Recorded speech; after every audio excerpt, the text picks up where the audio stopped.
Hello, hello শুনতে পাচ্ছ? হ্যাঁ, কে বলছেন আপনি? বাহ! যে কণ্ঠ শুনে রাতের পর রাত পার করতে, আজ তার কণ্ঠই অচেনা হয়ে গেল। ওহ, তুমি? এতদিন পরে কি মনে করে? তাও এত রাতে? কেমন আছো তুমি? হুম, ভালো। তুমি? ভালো নেই রানা, আমি একদম ভালো নেই। তোমার স্মৃতিগুলো আমাকে কুরে কুরে শেষ করে দিচ্ছে। তোমার কথা মনে পড়লে নিজেকে অসহায় লাগে। তোমার হাজবেন্ড কোথায়? তোমার কথা বলতে সমস্যা হচ্ছে না? না, সে ঘুমাচ্ছে। রানা, আমি একদম ভালো নেই। প্রতিটা মুহূর্তে আমার দম বন্ধ হয়ে আসা। এগুলো বলার জন্য আমাকে কল দিয়েছো? তাও এত বছর পরে? কি সমস্যা তোমার, হ্যাঁ? বলবে? আমি মরার মতো বেঁচে আছি। 2 বছর আগে আমাকে ছেড়ে চলে গেলে। কেমন আছি, কি করি না করি, কোনো কিছুরই পরোয়া করনি তুমি। তোমার জন্য ফ্যামিলি বেটার ছেলে দেখলো, তুমি বিয়ে করে নিলে। আমার কি দোষ ছিল, হ্যাঁ? আমি জাস্ট বেকার ছিলাম বলে? কি হতো একটু ধৈর্য ধরলে? কোথায়? হ্যাঁ, এখন তো আমি ভালো একটা জব করি। এখন তো আমরা হ্যাপি হতে পারতাম, তাই না? কি হতো একটু সময় দিলে? এখন এসে বলছো তুমি ভালো নেই। আমি তখন বুঝতে পারছিলাম না যে আমি কি করব। ফ্যামিলি খুব চাপ দিচ্ছিল, তার উপর তুমি কিছুই করতে না। কিভাবে কি করব বুঝতে পারছিলাম না। তোমার মতো মেয়েরা না কিছুই বোঝে না, বোঝে শুধু নিজের ভালো থাকাটাই। তো এখন তো ভালো থাকার কথা, ভালো থাকো। আমি রাখছি ফোন। রানা শোনো, আমাকে কি ক্ষমা করা যায় না? তুমি ক্ষমা না করলে আমি হয়তো কখনোই ভালো থাকতে পারবো না। দেখো, একটা কথা বলি, বেঈমানদের না ক্ষমা করা যায় না। তারা ক্ষমা করার অযোগ্য। মুখ থেকে ক্ষমা করে দিয়েছি বললেও ভেতর থেকে কখনই ক্ষমা আসে না। তোমার দেওয়া কষ্টগুলো না কলিজায় দাগ লাগিয়ে দিয়েছে।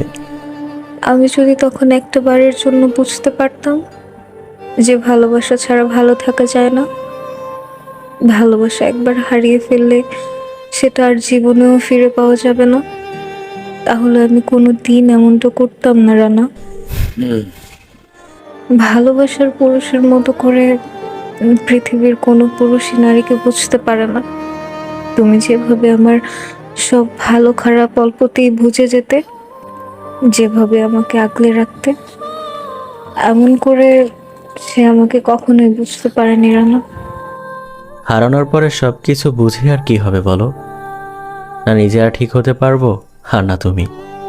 তুমি চলে যাবার পর থেকে পাগলের মতো হয়ে গিয়েছি আমি। কারোর সাথে ঠিকভাবে মিশতে পারি না, কারোর সাথে কথা বলতেও ভালো লাগে না। নেশাই এখন আমার বন্ধু। রানা শোনো, নতুন করে কি আর? রিয়াদের আম্মু কোথায় তুমি? এই যে ব্যালকনিতে আসতেছি আমি। রাফি জেগে গেছে, হয়তো আর কখনো কথা হবে না। রাখছি আমি, পারলে মাফ করে দিও। হুম, ওকে। জানি তুমি ভালো নেই, ভালো আমিও নেই, কিন্তু তুমি এমনটাই চেয়েছিলে আর সেটাই হয়েছে। পারিবারিক সব ডিসিশনই যে সঠিক হবে বিষয়টা এমনও না।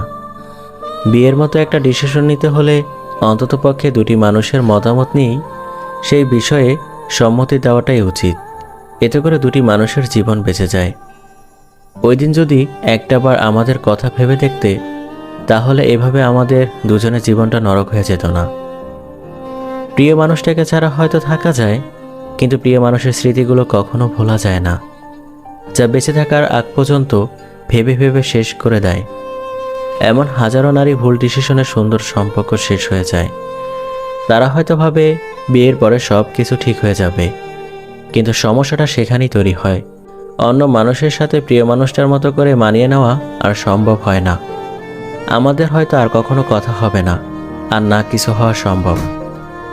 কিন্তু যারা আমাদের এই কথাগুলো শুনছে, তারা চাইলে প্রিয় মানুষটার সাথে সারাটা জীবন একসাথে থাকতে পারে। ভালোবাসাকে নিয়ে বাঁচুন, ভালোবাসার সাথে বাঁচুন।